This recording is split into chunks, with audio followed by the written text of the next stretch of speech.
The waiting room at Mount Sinai Hospital smelled of antiseptic and desperation.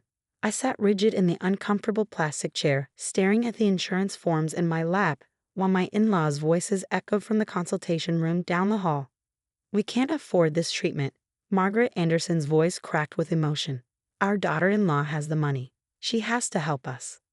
I closed my eyes, trying to block out the guilt they'd been heaping on me for weeks. The forms blurred as tears threatened to fall. "My name is Laura Anderson, though sometimes I wonder if I should go back to using my maiden name, Mitchell. Being an Anderson hasn't felt like a blessing lately, not since David's accident 3 months ago. It's strange how life's biggest changes can happen in the smallest moments. One rainy Tuesday morning, one slippery road, one truck driver who dozed off for just a second. That's all it took to turn me into a widow at 33. The insurance payout came 2 months after the accident, $750,000.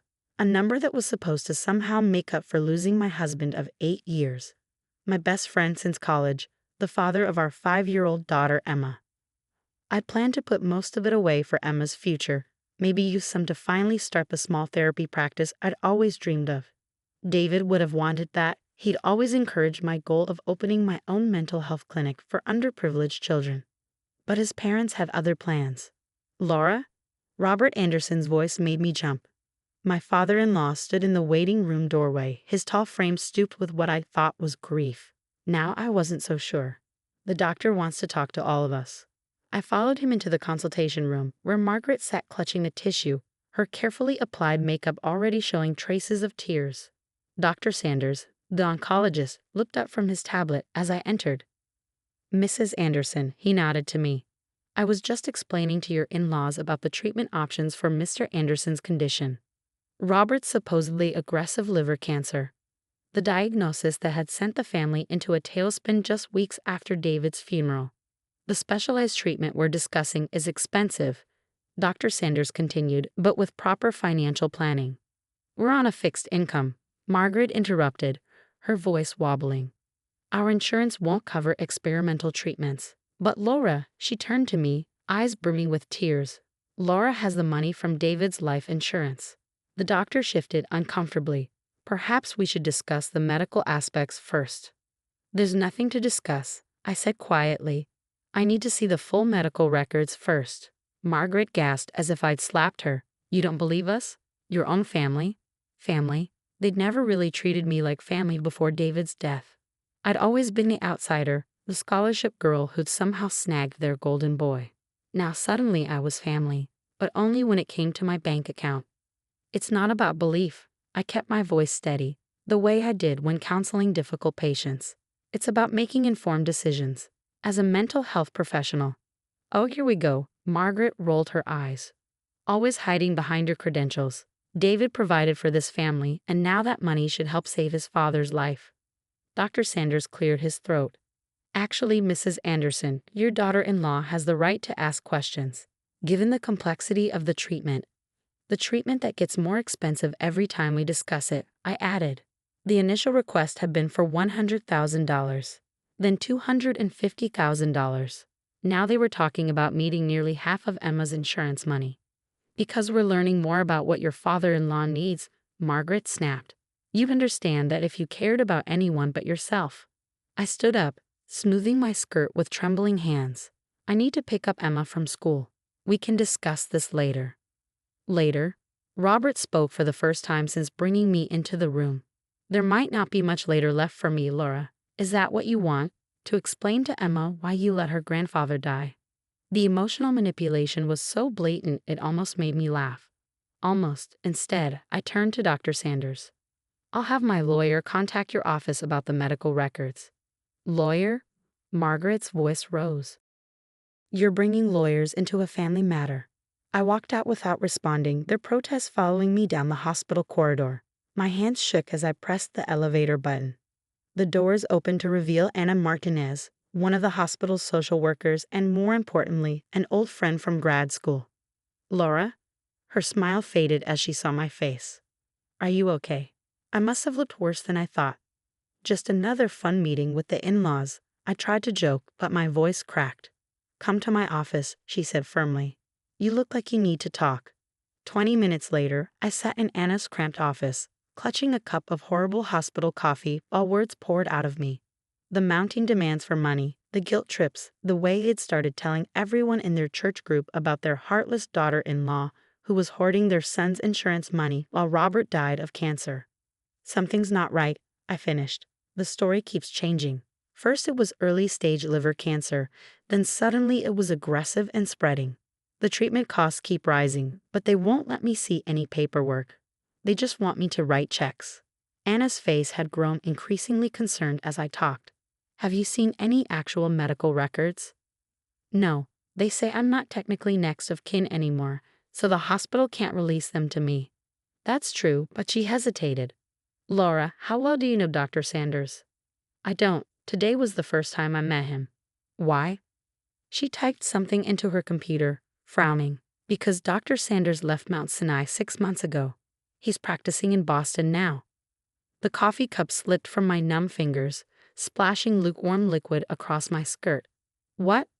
The doctor you met today. What did he look like? Older, gray hair, glasses. I trailed off as Anna shook her head. Dr. Sanders is in his 30s. African American, no glasses. The room seemed to tilt sideways as implications crashed over me. But that means someone is impersonating a doctor, Anna finished grimly, and using our hospital's reputation to do it. My mind raced back through the past weeks, the convenient way all appointments happened after regular office hours, how we always met in different consultation rooms, the lack of nurses or other staff during our visits. I need to see the hospital's real records, I whispered. Anna was already reaching for her phone. I'm calling security. Then we're going to take this to the hospital administration and the police. If someone's impersonating our staff. But I was barely listening. My hands shook as I pulled out my phone, opening the banking app. The first check I'd written to Dr. Sanders for initial tests had already cleared. $25,000. Gone. Oh God, I felt sick. Emma's money. I almost gave them. Anna grabbed my hand. We'll stop them. But Laura, she hesitated. If they're willing to go this far for money, you need to be careful. Really careful. She was right. As the implications sank in, fear replaced shock. My in-laws weren't just greedy, they were criminals. And they'd already shown how far they'd go to get what they wanted. I needed to protect myself and Emma, but first I needed proof. Can you get me copies of any real hospital records for Robert Anderson? I asked Anna. She nodded slowly. If he's ever been treated here, yes. It'll take some time to go through the system. Do it. Please, I need to know exactly what kind of lies I'm dealing with. As Anna typed, I thought about the storage unit across town where I'd started keeping copies of all my important documents. The conversation I'd had with my lawyer last week about updating my will. I felt paranoid then. Now I wondered if I'd been paranoid enough. My phone buzzed. A text from Margaret. We need to discuss the first treatment payment. Come to dinner tonight. Family should stick together. Family. The word felt like poison now. I looked up at Anna, who was still searching hospital records. I need one more favor. Can you recommend a good private investigator? She raised an eyebrow. Planning something? No, I said quietly, but I think my in-laws are. And this time, I'm going to be ready for them. The manila envelope sat unopened on my kitchen table.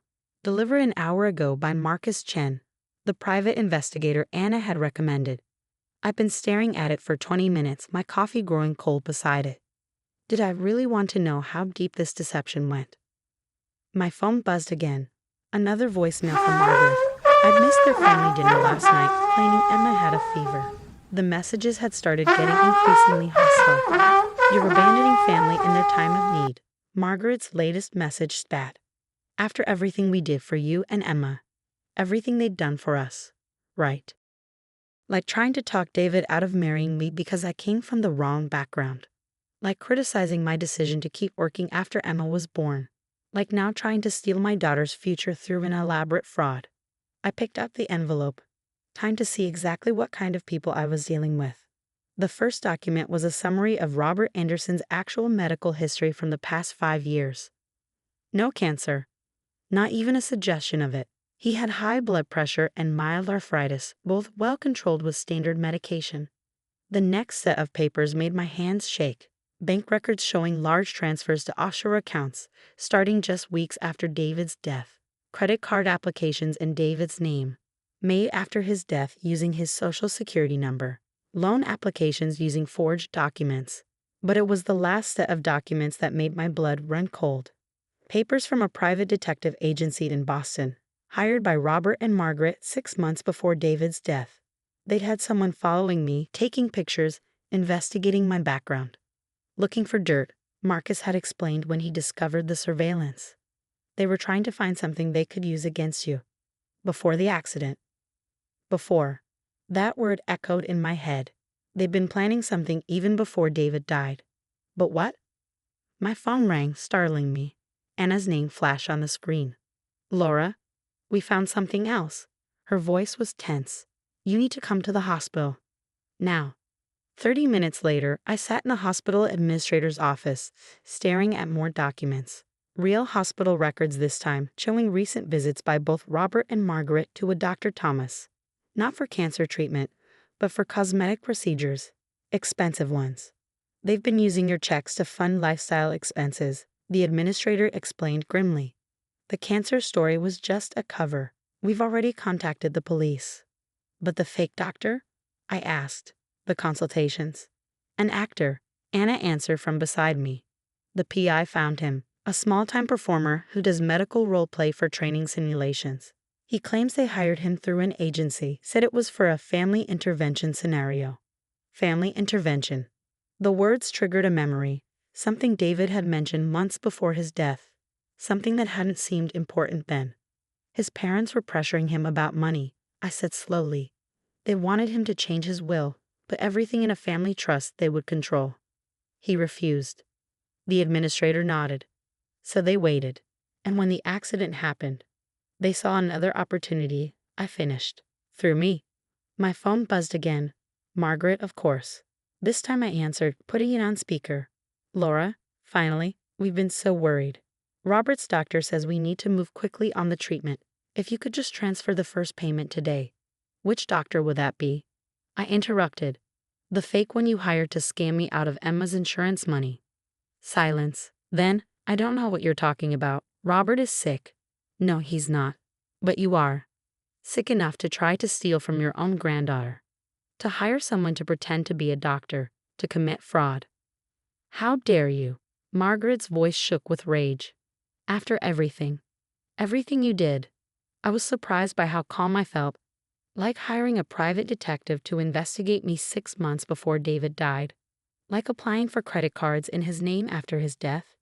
Should I go on? Another silence. When Margaret spoke again, her voice was different, colder, calculated. You have no proof. Actually, I have quite a lot. The hospital has even more, and the police will have everything within the hour. You wouldn't, she hissed. We're family. No, I said quietly. We're not. Not anymore. You made that choice when you tried to steal from Emma. If you do this, it's already done. Check your email.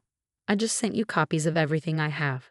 You have 1 hour before I go to the police. Unless what? The desperation in her voice was almost satisfying. Unless you sign a legal agreement never to contact me or Emma again. Surrender any claims to David's estate. Admit to the fraud and repay what you've stolen. You can't. 1 hour, Margaret. Tick-tock. I hung up and looked at Anna and the administrator. I'm sorry you got dragged into this. The administrator shook his head. Don't be. Medical fraud affects everyone. We'll be pressing charges regardless of what they agree to. My phone buzzed. A text from my lawyer. The Andersons had reached out. They were ready to sign anything. 3 months later, I sat in my new office, watching Emma play with her dolls in the carefully designed children's corner. The sign on the door read, New Horizons Child Therapy. My dream finally realized, funded partly by the money I protected from the Andersons' scheme. The legal aftermath had been brutal but swift. Robert and Margaret took a plea deal to avoid jail time, agreeing to pay restitution and accept a permanent restraining order. They moved to Florida shortly after, their reputation in our community destroyed. The fake doctor, actually a struggling actor named Steve Williams, cooperated fully with authorities. He claimed he didn't know the full extent of the scam. thinking it was some kind of family intervention exercise. He got community service and a stern warning. I kept my promise to press charges about the medical fraud. The hospital needed that paper trail to prevent similar scams.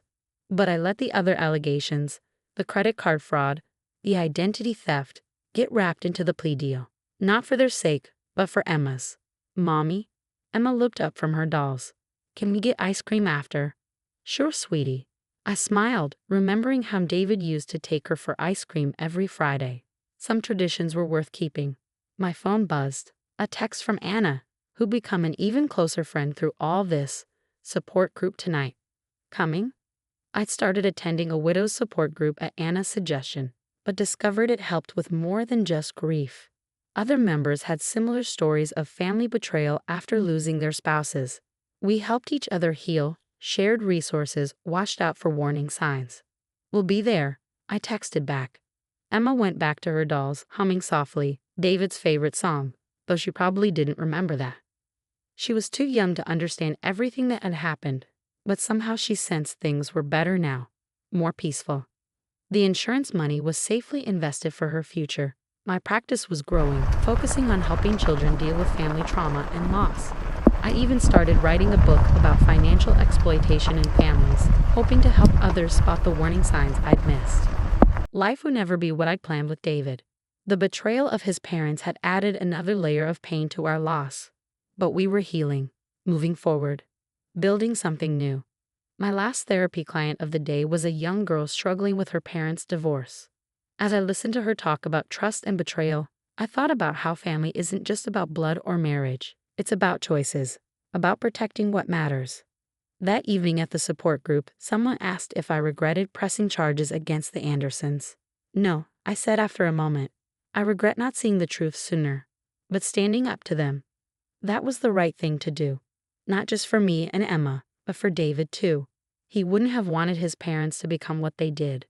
Later that night, after tucking Emma into bed, I found an old photo album. David smiled up at me from the pages, young and hopeful, unaware of how his parents would dishonor his memory. I protected her. I whispered to his image. I protected what matters. The next morning, I had 3 new clients referred by the hospital, families dealing with medical fraud, needing help processing the betrayal. Life has a way of turning pain into purpose if you let it. Emma's college fund was secure. My practice was thriving. We were safe, healthy, and moving forward. The Andersons' betrayal had taught me harsh lessons about family, trust, and the importance of standing up for what's right. As I watched the sun rise over my office building, I thought about all the other families out there facing similar battles. Maybe that's why I'd gone through this, to help others fight back, to protect what matters most. David used to say everything happens for a reason. I'm not sure I believe that anymore. But I do believe we can choose what we do with what happens to us. We can let betrayal break us, or we can use it to build something stronger. I chose to build. For Emma. For myself. For every other family facing similar battles. And in the end, that choice made all the difference.